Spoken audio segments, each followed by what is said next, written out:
Gente, estou aqui no Centro Cívico, em Curitiba, no Paraná, para trazer mais uma palavra de edificação ao seu coração.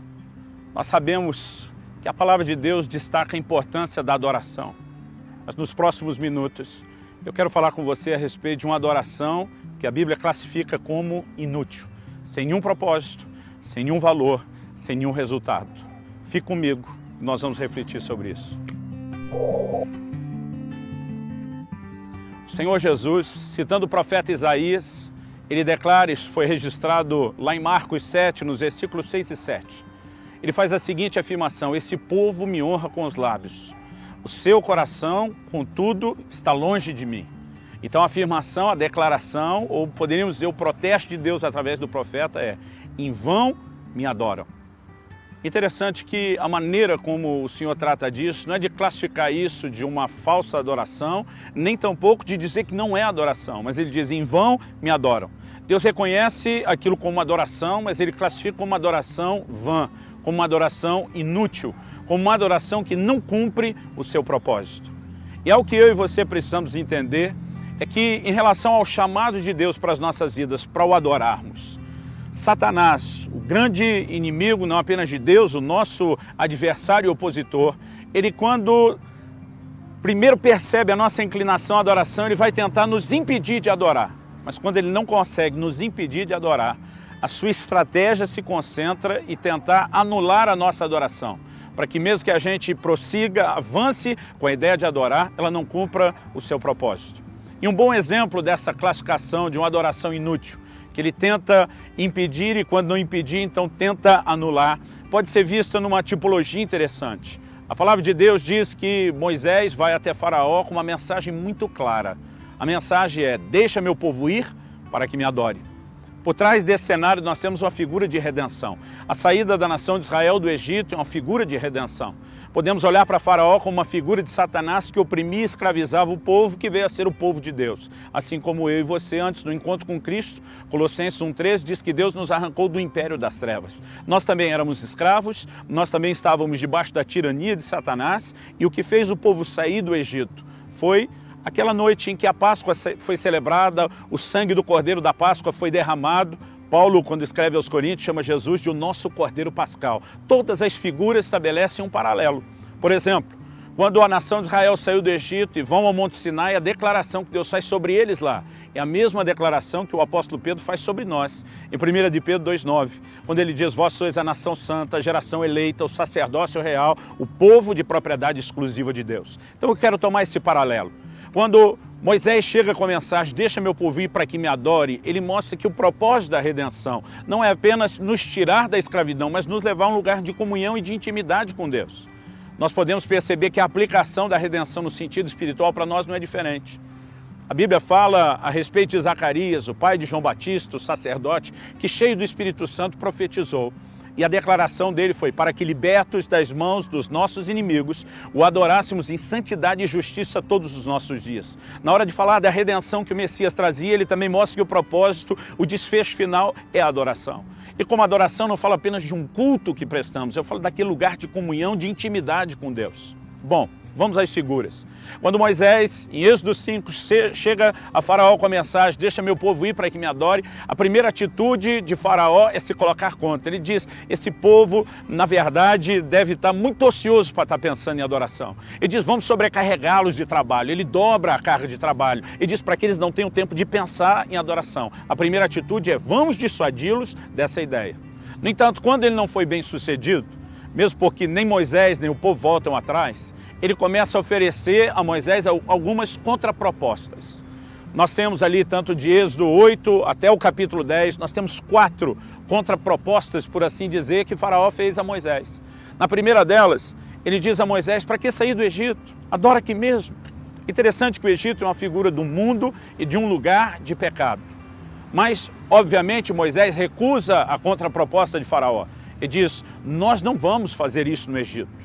Na verdade, permanecer no Egito significava permanecer escravos. E a adoração não é para escravos, a adoração é para livres. Mas, na verdade, essa proposta de não sair do Egito, para nós, tem uma aplicação espiritual muito forte. Gálatas 1,4 diz que Jesus se deu a si mesmo, não apenas para nos resgatar, não apenas para perdoar os nossos pecados, mas a Bíblia diz, mas para nos desarraigar desse mundo perverso. Andar com Deus significa separar-se do mundo, significa ter que sair do Egito. E deixa eu te dizer, quando nós aceitamos essa proposta, hoje feita não por um faraó natural ou literal, mas pelo que ele simboliza, quando caímos no engodo de Satanás, de acreditar que podemos permanecer no mundo e ainda assim adorar a Deus, a nossa atitude anula a verdadeira manifestação dessa adoração a Deus.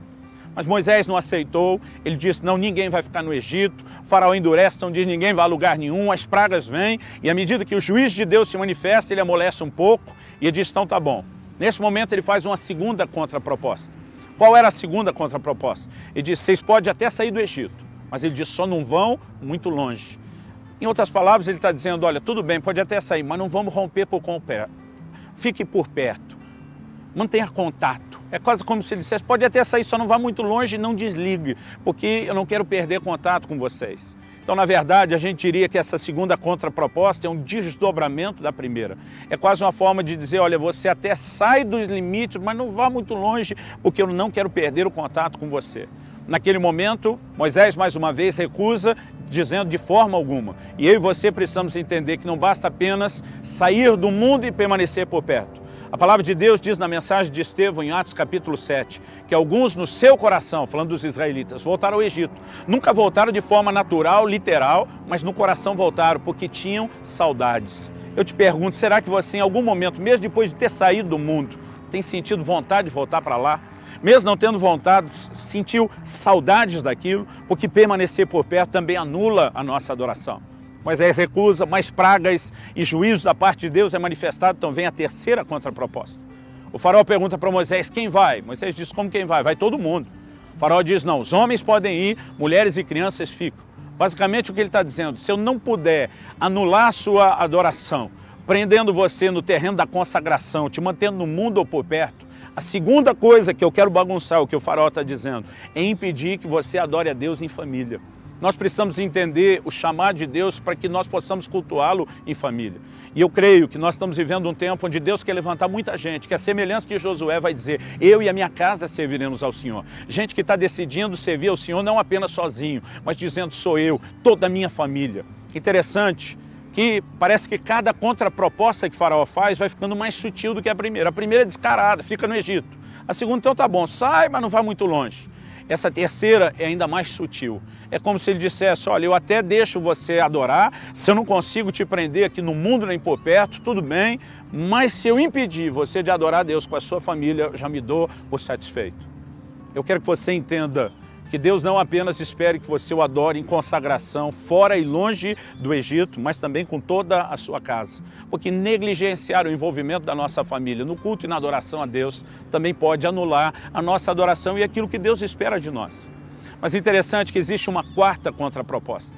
Essa quarta contraproposta, talvez de todas, seja a mais sutil.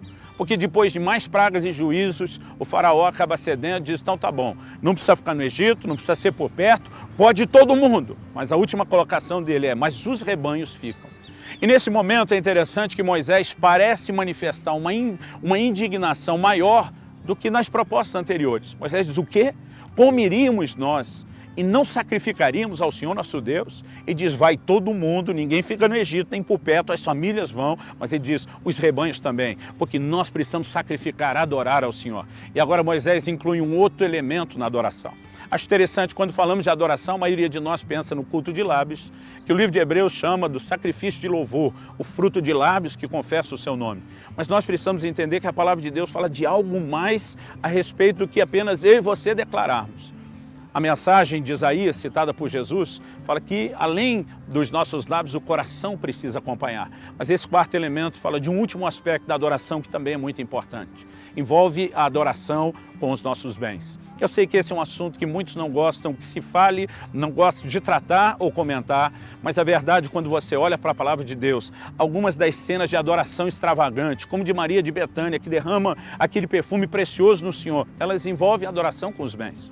Quando o Senhor Jesus vem a esse mundo, A palavra de Deus descreve um cenário muito interessante, quando os pastores no campo assistem uma multidão de anjos que aparecem, dizendo glória a Deus nas alturas, paz na terra aos homens a quem Ele quer bem. É interessante que nesse momento do nascimento de Jesus, há uma festa que se manifesta com música, com canções. Eu brinco que eu pagaria qualquer valor de ingresso para assistir esse espetáculo, essa música.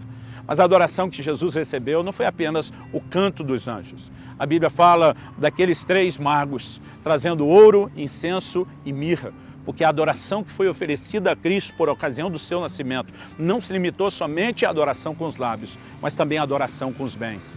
Existe um mistério por trás disso, que mesmo que a gente não entenda profundamente, nós precisamos corresponder com Deus e praticar também nesse nível.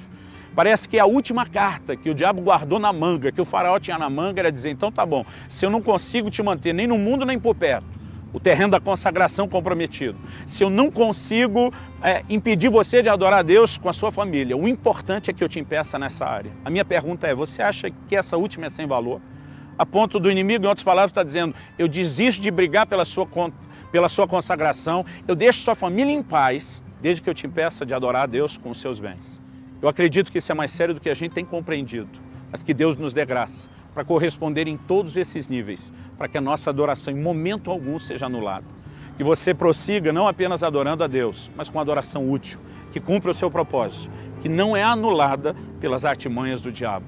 Essa é a minha oração, é o meu desejo sincero, em nome de Jesus. Que o Senhor te abençoe.